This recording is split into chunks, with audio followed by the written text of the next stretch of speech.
Hey guys, Jim Nasby here. First, I wanted to congratulate everybody that's taken action on this video challenge. The first, most important thing of an action plan is actually taking action. And people are doing that, so that's great. Keep up that great work.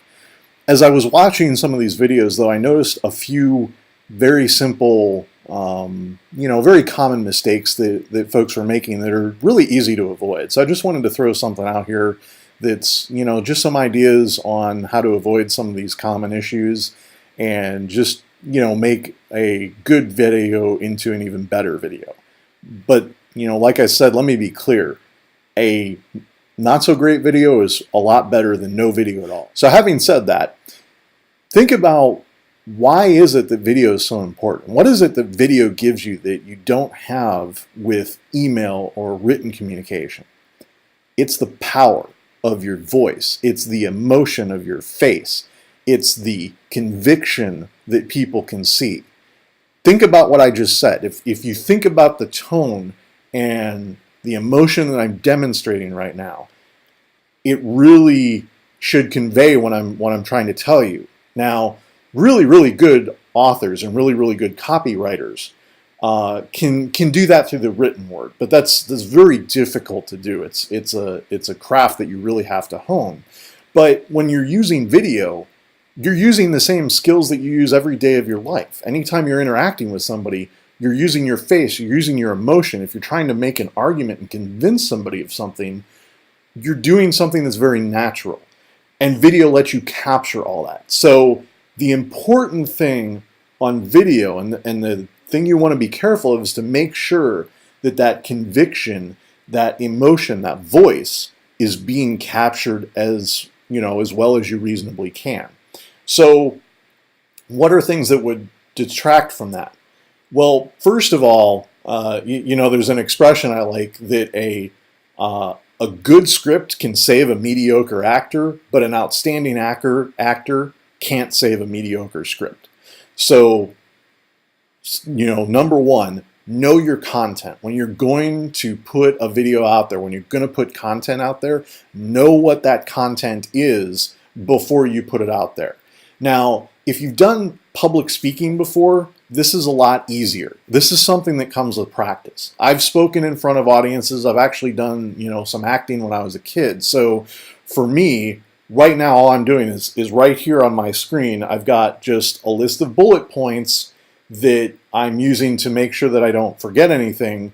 And this is actually the third time I started the video, so I tried to start twice, wasn't very happy with, getting the groove going, getting the energy. So I said, okay, stop, I'll restart. Now, if you don't have the experience that I do, then practice, just, practice. Do it in front of the mirror. First you probably want to think in your head, okay, what's my message? And then just try saying it in front of the mirror. Or, it's digital. It's not like you're burning film or anything. Try recording it. If if it's kind of bad or you don't feel good about it, just stop and start over. It's no big deal. Second, look the camera in the eye. If you look like you're distracted, then that really distracts from the message. If you think about it if you're having a conversation with somebody and they're just kind of looking off to the side or, they're looking around. First of all, you can consider it as rude. Now, video, it's not necessarily going to convey as rude, but it really detracts. Think about what this means when I'm just kind of looking around and I'm looking anywhere but the camera. And now I'm looking at the camera. Just look at the difference that makes. Third, set the camera down. I noticed this in a lot of videos. It's the great thing about an iPhone or an iPad or devices like that is that you've got them anywhere. So when the inspiration hits, you can immediately take a video. And like I said, a suboptimal video, way better than no video at all. But if you've got the ability to, or maybe you record it the first time while you got the inspiration and you're right there, but then maybe you go record it again. Set the camera down because the camera shake, and I'll demonstrate this here, and it's going to be a little different because this is a laptop, it's not a phone. But look at how things are moving around now and how the whole scene is just shifting because I'm holding the laptop And look at how distracting that is, where all I have to do is, just set it down and all that's gone. Now, if you're using a phone or something and not a laptop, you can't just set it on the table, and you do want to be careful, because if you set it down really low, and let me try and simulate this. Now you kind of got the nose hair shot going, which, ew. Sorry for demonstrating that, but get a box, get something, try and put it on a shelf, just so that the camera's stable. So point number 4, and obviously I had to move to a different room to demonstrate this, is lighting. See how you can barely see my face right now? Well, that's actually a really big deal. Humans, from the time they're born, little babies, one of the things that they really latch onto is the emotions and all the little details that are in somebody's face. And right now it's really hard, obviously, in the video for you to see that stuff in my face. You can see a little bit of it, but so much of that context is lost.